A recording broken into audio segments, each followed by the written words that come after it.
Coming up on 5 Minute News. Climate scientists issue stark warning of global heating threat. Taliban takes key northern Afghan cities as battle rages on. And schools reopen with masks optional in many US classrooms. It's Monday, August 9. I'm Anthony Davis.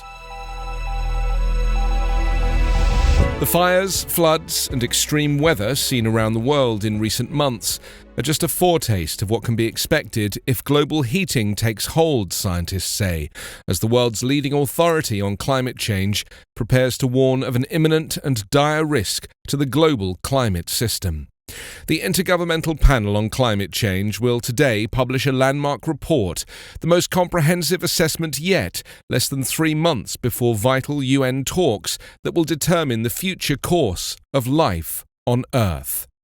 The IPCC, made up of hundreds of the world's foremost climate scientists, publishes comprehensive assessments about every 7 years, with this report the 6th since 1988. This one will be different, however. Previous work has shown that the 2020s are a crucial decade in which greenhouse gas emissions must be halved in order to limit heating to 1.5 degrees centigrade above pre-industrial levels, established by previous IPCC reports as the threshold of safety and the lower of 2 goals in the 2015 Paris Agreement. This year's weather observations are not included in the IPCC report, which draws on science published in peer-reviewed journals before this year and since its last comprehensive report in 2013. In recent months, there have been fires in the US, heat waves in northern latitudes, and devastating floods in China and Europe. Scientists warn that this may become the norm unless climate breakdown can be stopped. Taliban fighters seized most of the capital of northern Afghanistan's key Kunduz province on Sunday and took another neighbouring provincial capital after a month-long siege. The advances were the latest in a series of blows to government forces as US troops complete their pullout after nearly 2 decades in the country. The militiamen planted their flag in the main square of Kunduz city, where it was seen flying atop a traffic police booth. It was the 4th provincial capital to largely succumb to Taliban fighters in less than a week, as they ramp up a push across Afghan's regions and wage an assassination campaign in the capital, Kabul. 2 provincial council members said the Taliban took control of the governor's office and police headquarters after a day of firefights, as well as the main prison building, where 500 inmates, including Taliban fighters, were freed. Kunduz capture would be a significant gain for the Taliban and a test of their ability to take and retain territory in their campaign against the Western-backed government. It's one of the country's larger cities, with a population of more than 340,000, and was a key area defended against Taliban takeover by Western troops over the years. The Afghan government in Kabul denies it's lost the northern city, which would be the 4th provincial capital to be largely overrun by Taliban fighters in the last week. The Taliban has long considered the city a sought-after prize.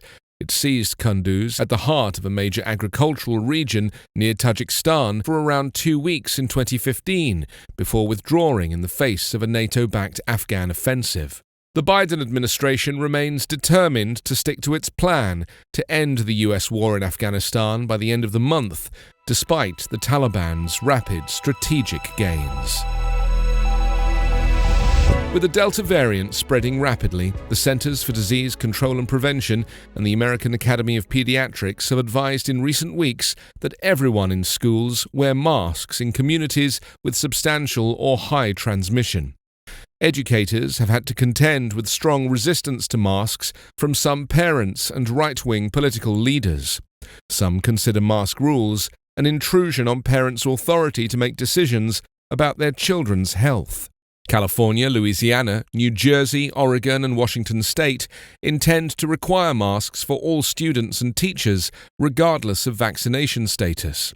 At the other end of the spectrum, Arkansas, Arizona, Florida, Iowa, Oklahoma, South Carolina, Texas, and Utah have banned mask requirements in public schools. Outbreaks that have hit schools at the very start of the year have added to calls for more mask requirements. In Marion, Arkansas, over 800 students and staff members have been quarantined because of exposure since classes began last week in the 4,000-student district. From the beginning of the pandemic to the peak of infections in January, CDC data showed children 15 and under had the lowest infection rates. Now, though, school-aged children have infection rates higher than adults 50 and over. You can subscribe to 5 Minute News on YouTube with your preferred podcast app. Ask your smart speaker or enable 5 Minute News as your Amazon Alexa flash briefing skill. Subscribe, rate and review online at 5minute.news.